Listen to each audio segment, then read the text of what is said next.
நீங்கள் பார்த்துக் கொண்டிருப்பது உங்கள் விஜய்.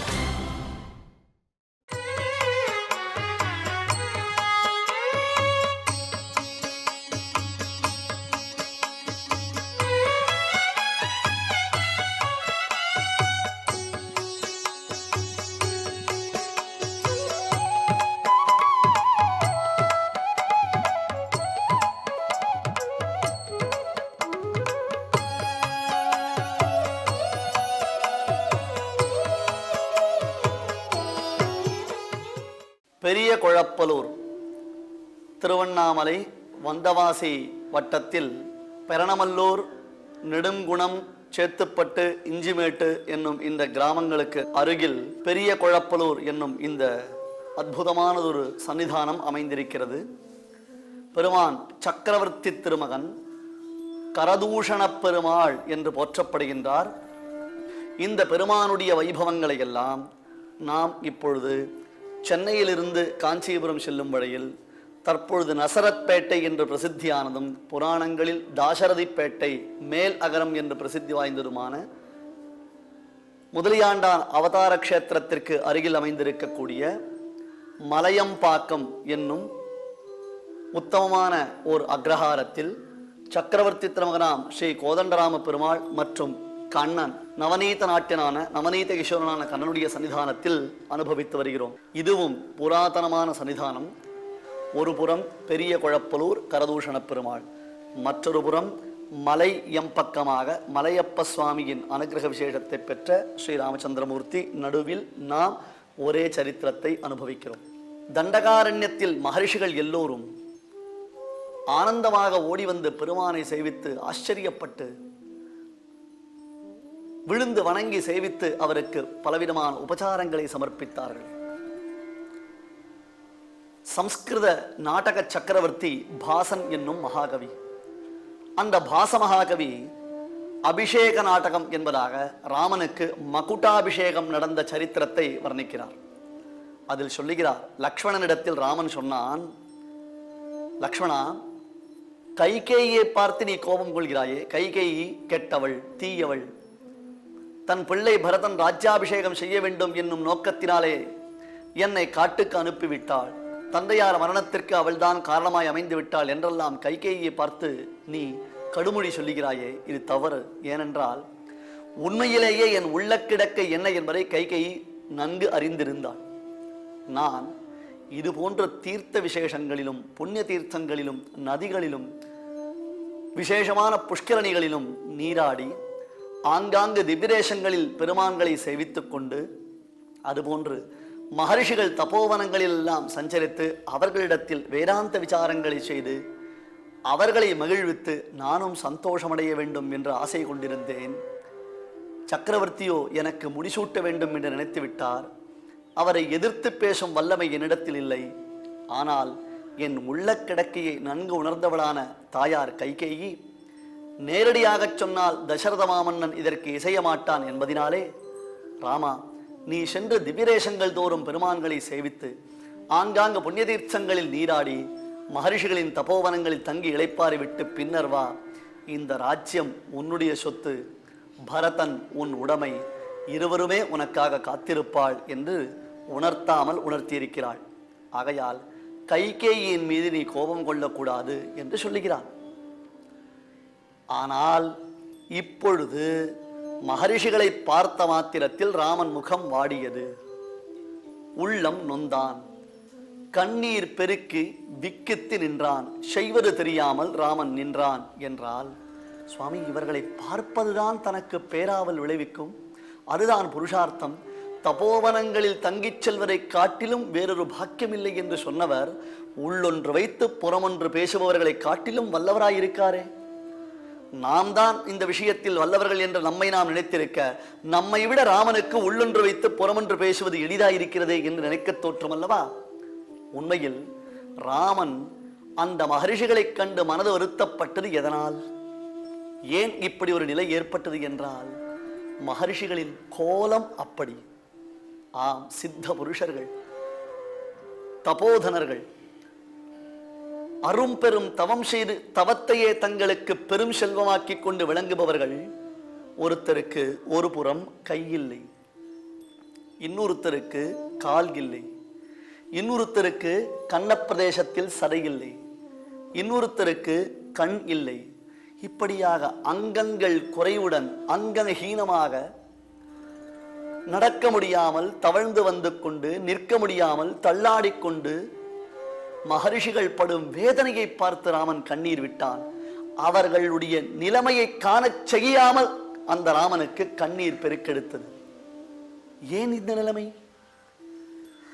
மகர்ஷிகளுடைய அங்கங்கள் அவர்களுடைய அவயவங்கள் ஏன் சிதைந்திருக்கின்றன?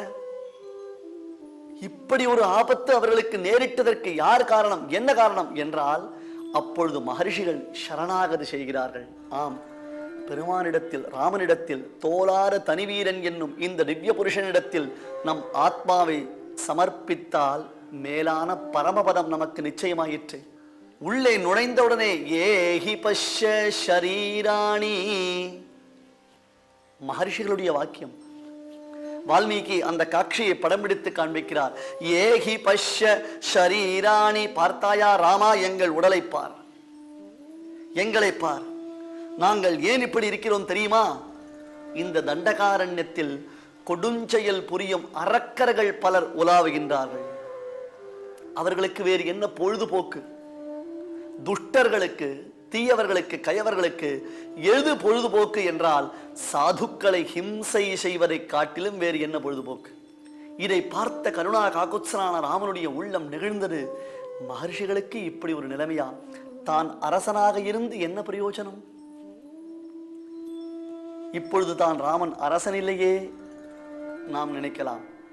ஆனால் அன்றைய தினத்தில் மகர்ஷிகள் காட்டில் இருந்தாலும் ராஜ்யத்தில் இருந்தாலும் நகரஸ்தோ வனஸ்தோவா தொன்னோ ராஜா ஜனேஸ்வரா, ஹே ராமா, நீ எப்பொழுது எந்த நிலையில் எப்படி இருந்தாலும் நீதான் எல்லா காலங்களிலும் எங்களுக்கு அரசன், உலகத்திற்கு தனிப்பெரும் நாயகன், மூவா முதல்வன், முதல் தனி வித்து, அந்த பெருமான் தான் எங்களுக்கும் தலைவன் என்பதாக மகர்ஷிகள் எல்லோரும் ஒரே குரலில் செய்து, சுவாமி, ரக்ஷிதவ்யாஸ்துவயா சஸ்வத் கர்ப்பபூதாக தபோதனாக, உள்ளத்தை உருக்கக்கூடிய வாக்கியம்.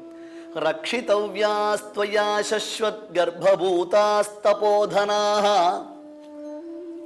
தாய், கருவுற்றிருக்கக்கூடிய தாய் அன்னையார், கருவில் இருக்கும் குழந்தைக்கு எந்த தீங்கும் நேரிடக்கூடாது என்று நினைப்பவளாக அமரும் பொழுதும் எழுந்திருக்கும் பொழுதும் படுத்துறங்கும் பொழுதும் படுக்கையிலிருந்து எழுந்திருக்கும் பொழுதும் உணவு உட்கொள்ளும் பொழுதும் நடந்து செல்லும் பொழுதும் வேற வேலைகளில் ஈடுபட்டிருக்கும் பொழுதும் எப்பொழுதுமே அந்த தாயினுடைய உள்ளம் தன் வயிற்றில் இருக்கும் குழந்தையின் நன்மையைத்தானே நினைத்திருக்கும்.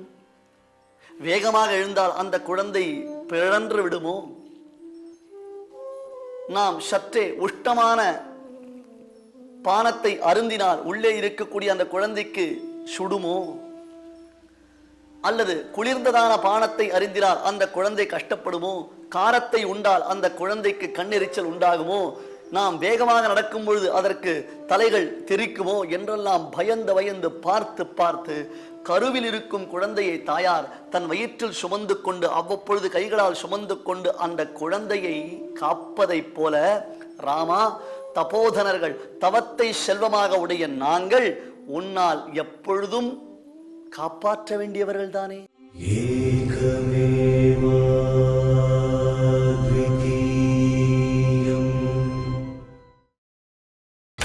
நீங்கள் பார்த்துக் கொண்டிருப்பது உங்கள் விஜய். ஜிதக்ரோதாः ஜிதேந்திரியாः ன்யஸ்ததண்டா வயம் ராஜன் ரக்ஷிதவ்யாஸ்த்வயா சஸ்வதே கர்ப்பபூதாஸ்தபோதனாः. அப்பொழுது ராமன் ஒரு கேள்வி கேட்பதாக வைத்துக்கொண்டு அவர்களே பதில் சொல்லுகிறார்கள். ஜிதக்ரோதாः ஜிதேந்திரியாः, ஏன் உங்களிடத்தில் தவ வலிமை இல்லையா என்ன? எப்பொழுதும் தபோதனர்கள் என்று சொல்லக்கூடிய நீங்கள் தவ வலிமை பெற்றவர்கள் தானே? ஒரு நிமிடத்தில் ஹுங்காரம் செய்து அந்த அரக்கர்களை நொடியில் சாம்பலாக்கி விடலாமே. ராமா, ஜிதக்ரோதாக, கோபத்தை அடக்குவதுதானே தவம். அடிக்கடி கோபப்படுவதா தவம்? இல்லையே. ஜிதேந்திரியாக புலனடக்கம் பெற்றிருப்பதுதானே தவம். ஒரு கை போகிறது, ஒரு கால் போகிறது, ஒரு கண் போகிறது என்று இந்த அவயவங்கள் போவதற்கு நாம் வருத்தப்படலாமா? என்றோ ஒரு நாள் முழுவதுமாக போகப் போகிறதே, அப்பொழுது காப்பாற்ற முடியுமா? காமக்ரோதங்களை வென்றவர்கள், புலனடக்கம் பெற்றவர்கள். தவிரவும் ராமா, நீ அறியாரதா? இருப்பினும் எங்களை பரீட்சை செய்வதற்காகத்தான் இப்படி கேட்கிறாய் போலும். தவத்தை செய்து செய்து செய்து எந்த சமயத்திலும் நாங்கள் கோபவசப்படாமல் பொறுமையாக இருந்து பொறுமை காத்து ராட்சசர்கள் செய்த கொடுந்துயரத்தை எல்லாம் பொறுத்து கொண்டதின் பயன் இன்று தவத்தின் சித்தி எங்களுக்கு ராமனாம் உன்னுடைய தரிசனம் கிடைத்திருக்கிறது. இதில் நடுவில் சற்றே கோபவசப்பட்டு அல்லது புலன்கள் இழுத்துச் செல்லும் வழியில் நாங்கள் சென்றிருந்தால், சாபமளித்திருந்தால், தவம் முழுவதும் செலவழிக்கப்பட்டு உன் தரிசனம் எங்களுக்கு கிடைக்காததாகவே போயிருக்குமே. மேலும் துவயி ரக்ஷதி ரக்ஷகைஹி கிமன்யைஹி துவயி ச அரக்ஷதி ரக்ஷகைஹி கிமன்யைஹி. காக்கும் இயல்பினன் கண்ணபெருமான் நீ இருக்கும் பொழுது, எங்களை காப்பாற்ற வேண்டிய நீ இருக்கும் பொழுது, தாயின் கருவில் இருக்கும் குழந்தை தன்னைத்தான் காப்பாற்றிக் கொள்ள முயலுமோ? தாயின் கருவில் இருக்கும் குழந்தைக்கு தன்னைத்தானே காப்பாற்றிக் கொள்ளும் வலிமை உண்டோ? இல்லையே. அதுபோன்று தான் உலகமெல்லாம் உன் கருவில் இருக்கின்றது. ஆலமா மரத்தின் இளமேல் ஒரு பாலகனாய் ஞாலம் 7 உண்டவனன்றோ நீ?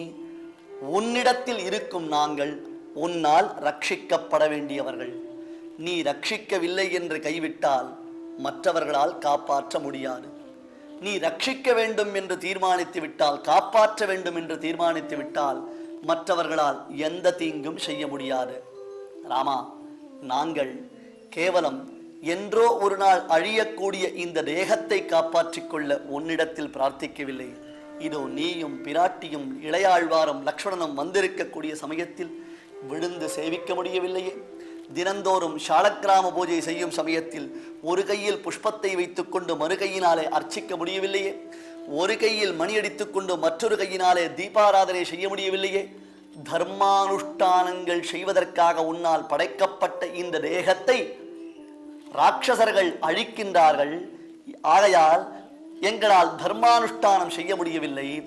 தர்மத்தை நிலைநிறுத்துவதற்காக ராமோ விக்கிரகவான் தர்மஹா என்று பெயர் கொண்டவனாய் நீ அவதாரம் செய்திருக்கிறாய். இப்பொழுது எங்களுக்கு உன் சேவை கிட்டியிருக்கிறது. நீ எங்களை ரட்சிக்க வேண்டும், நீ எங்களை காப்பாற்ற வேண்டும் என்று பிரார்த்தித்தார்கள். உடனே ராமன் கைகுவித்து அவர்களிடத்தில் மன்னிப்பு கோரினான். இதுவரையிலும் உங்கள் துயரங்களை உணராமல் அரசாட்சி செய்திருந்தது தவறுதான். நான் ராஜாங்கத்திலேயே இருந்ததினாலே காட்டில் படும் துயரங்களை அறியவில்லை.